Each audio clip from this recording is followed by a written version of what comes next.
Hello दोस्तों।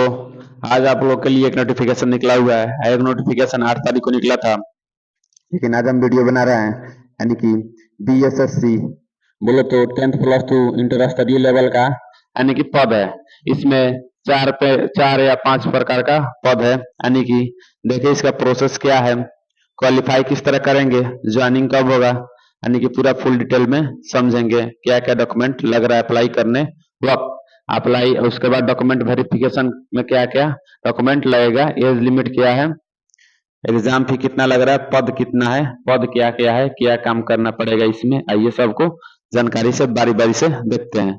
यानी कि बोले तो बीएसएससी 10th+2 वैकेंसी 2024, इसमें पोस्ट बोले तो इसमें पोस्ट कितना है, यानी कि पोस्ट इसमें 3712 पोस्ट है, यानी कि इसमें 3712 पोस्ट है। इसके अप्लाई डेट का पता करें, यानी कि इसका अप्लाई डेट यानी कि 8 अप्रैल से, यानी कि 8 अप्रैल से उसके बाद क्या 7 मई तक, इसमें 8 अप्रैल से 7 मई तक यानी कि फॉर्म फिलअप हो रहा है, यानी कि 8 अप्रैल से स्टार्ट है। ठीक है, 8 अप्रैल से लास्ट डेट 7 मई तक, इसके अंदर अंदर अप्लाई कर लेना इसको। उसके बाद बात करें इसमें फी कितना लग रहा है अप्लाई करने में, फी यानी कि रुपया कितना लग रहा है अप्लाई करने वक्त। इसमें अगर बात करें जनरल, ठीक, ओबीसी, ईबीसी, ये सब कास्ट के लिए यानी कि कितना 100 रुपया। उसके बाद अदर कास्ट यानी कि फीमेल हो गया या एससी एसटी के लिए 0 रुपया यानी कि नो फी। ठीक, जनरल ओबीसी ईबीसी के लिए 100 रुपया, अदर कास्ट के लिए यानी कि फीमेल एससी एसटी के लिए 0 रुपया। इसके बाद बात करें यानी कि इसमें एज काउंट, यानी कि एज काउंट का मतलब बोले तो यानी कि इसमें एज काउंट यानी कि 1 अगस्त यानी कि 2024 इसमें एज काउंट लग रहा है, यानी कि 1 अगस्त 2024 के अंदर यानी कि आपका 18 वर्ष पुग जा रहा है तो आप इसके लिए एलिजिबल हैं। अगर नहीं पुग रहा है तो आप इस फॉर्म को फिलअप नहीं कर सकते हैं। यानी कि एज लिमिट की बात करें यानी कि एज काउंट 1 अगस्त 2024 से एज काउंट होगा। उसके बाद बात करें यानी कि ओबीसी के लिए, यानी कि एज कितना मांग रहा है ओबीसी के लिए बात करें, ओबीसी 18 से 30 वर्ष, ओबीसी के लिए 18 से 30 वर्ष इसमें एज मांग रहा है। और एसटी एसटी के लिए, एससी एसटी के लिए 18 से 32 वर्ष, यानी कि ओबीसी में 3 साल का छूट और एससी एसटी में यानी कि 5 साल का छूट। जनरल में छूट नहीं मिलता है, यानी कि 18 से 27 वर्ष जनरल के लिए है। ठीक है, 18 से 27 वर्ष यानी कि जनरल के लिए है, 18 से 27 वर्ष यानी कि जनरल के लिए है एज लिमिट। उसके बाद बात करें क्वालिफिकेशन, यानी कि योग्यता क्या है, इसको फॉर्म भरने के लिए हमको क्या चाहिए। इसको फॉर्म भरने के लिए टेंथ प्लस टू यानी कि इसको बोलते हैं 12, साइंस से या आर्ट्स या कॉमर्स किसी भी सब्जेक्ट से 10th+2 किए हैं, पास हैं तो भर सकते हैं। इसमें परसेंट यानी कि पासिंग चाहिए।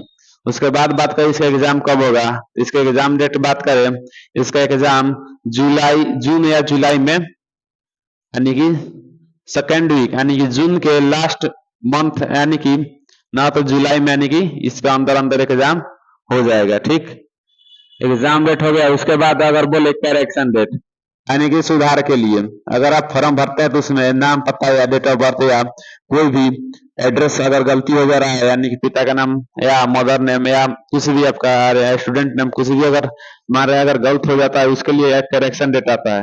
इससे करेक्शन डेट की बात करें तो 10 से 11 मई तक है। ठीक, करेक्शन डेट हो गया, यानी कि 10 से स्टार्ट है, 10 तारीख से स्टार्ट होगा उस यानी कि मई तक। उसके बाद बात करें यानी कि इसमें सब्जेक्ट, यानी कि टायर 1 में, यानी कि इसमें पहले पेपर 1 होगा, पहले पेपर 1 होगा इसमें रीजनिंग, मैथ, इंग्लिश, जीके और जीएस रहेगा, यानी कि reasoning 25 number, math 25 number, English 25 number, GK और जीएस 25 नंबर। ठीक, math reasoning English GK GS 25-25 number का रहेगा टोटल, यानी कि 100 क्वेश्चन होगा, यानी कि एक क्वेश्चन 2 नंबर का टोटल क्वेश्चन, यानी कि 200 का। समय मिलेगा आपका 60 मिनट का समय, समय मिलेगा आपका या तो 60 मिनट का हो गया। यानी कि बात कर ले, यानी कि फर्स्ट पेपर हो गया, इसमें आपको केवल पासिंग मार्क्स चाहिए। इससे कोई लेना देना नहीं है। आप अगर आप 30% के अंदर अंदर आ रहे हैं तब पास हैं।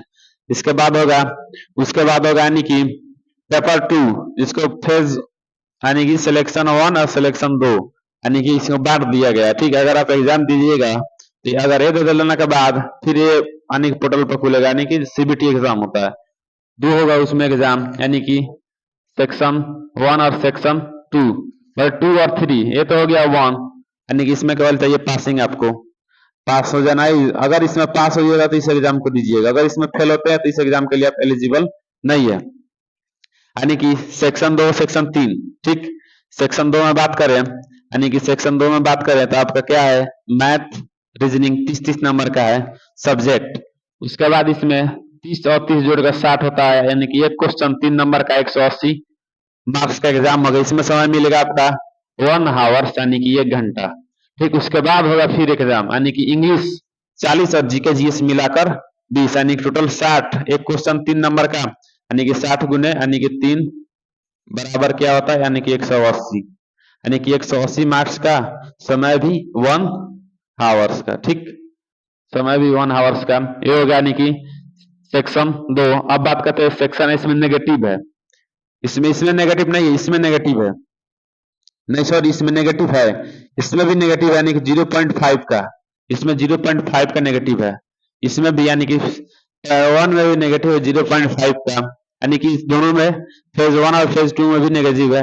अब बात करें सेक्शन यानी कि 2 में, सेक्शन 2 में तो ये वाला हो गया, यानी कि एक क्वेश्चन 3 नंबर का, टोटल क्वेश्चन 60 नंबर का, टोटल क्वेश्चन 60 है, मार्क्स 180 का, समय 1 आवर्स का। इंग्लिश की बात करें, इसमें इंग्लिश 40 नंबर का, जीके जीएस मिलाकर 20 नंबर का, टोटल क्वेश्चन यानी कितना हुआ 60, एक क्वेश्चन 3 नंबर का, टोटल क्वेश्चन 180, समय 1 आवर्स। ठीक, कितना हो गया। उसके बाद बात करें, यानी कि इसमें नेगेटिव है 1/3 का, इसमें नेगेटिव है 1/3 का, इस पर ही फाइनल मेरिट बनेगा, यानी कि यही जो इतना दिया है ना खंड में, इसी पे ही फाइनल मेरिट बनेगा, इससे कोई मतलब नहीं है, यानी कि इस पे केवल पासिंग है। यानी कि भीड़ को छांटने के लिए, अगर इसमें भीड़ को छांट रहा है, इसमें मेन एग्जाम है ये, इसमें पूरा बच्चा यानी कि छट जाता है, यानी कि इसमें भी आने का पासिंग चाहिए आपको, ये भी मेन है, ये भी मेन है। अगर इसमें नहीं एग्जाम निकलेगा तो इसमें आप बैठ नहीं सकते हैं, यानी कि इसमें 1/3 का नेगेटिव है, फाइनल मेरिट इस पे बनेगा। उसके बाद बात करें सेक्शन 3, यानी कि सेक्शन 3 में इसमें कंप्यूटर का भी यानी कि एग्जाम होगा, यानी कि कंप्यूटर का एग्जाम होगा, यानी कि COMPUT, यानी कि शॉर्ट फॉर्म में लिखे कंप्यूटर। इसमें क्वेश्चन 15 क्वेश्चन आएगा कंप्यूटर का। ठीक, 15 क्वेश्चन आएगा, इसमें मार्क्स 45, यानी कि 1 क्वेश्चन 3 नंबर के, टोटल क्वेश्चन यानी कि 45 मार्क्स, सॉरी मार्क्स 45 का हो गया।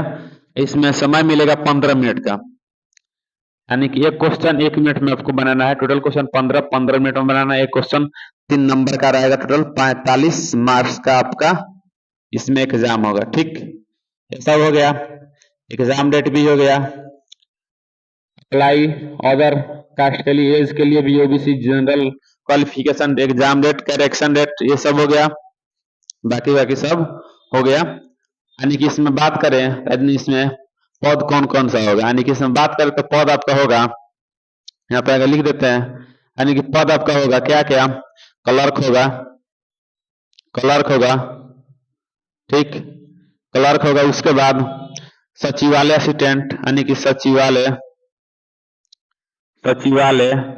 असिस्टेंट होगा, यानी कि ये हो गया। उसके बाद यानी कि पोस्ट असिस्टेंट, सॉर्टिंग असिस्टेंट, यानी कि उसके बाद होता है डाटा ऑपरेटर। ठीक, डाटा ऑपरेटर, डाटा एंट्री, ये सब इसमें पोस्ट है। LDC JS है, जिसको शॉर्ट फॉर्म में इंग्लिश में बोलते हैं, ये सब हो गया। ठीक है, फॉर्म फिलअप कीजिए और तैयारी कीजिए।